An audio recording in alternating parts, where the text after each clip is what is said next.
Бола алмайсың маған күйеу. Сенің деңгейің жетпейді ғой маған, білесің бе? Сенің деңгейің әкеңнің клубында, саунада жүретін қыздар.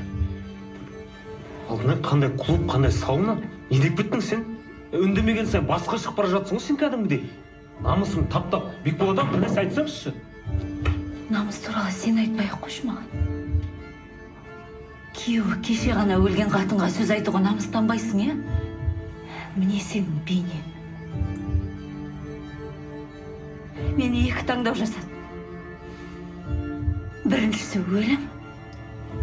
Алтынай, содан құтқару үшін келіп отырмын ғой мен. О, түкте емес. Қазір барымда таудан секіре салам. Екіншісі, ол да өлім.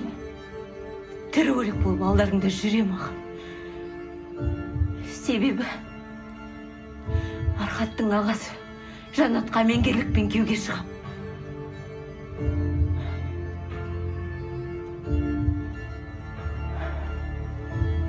Қалай сонда? Жанат қамыз. Солай, Жасик. Барамда Жанатпен тұрам. Тек айтыңдаршы. Осы екеуінің қайсысы?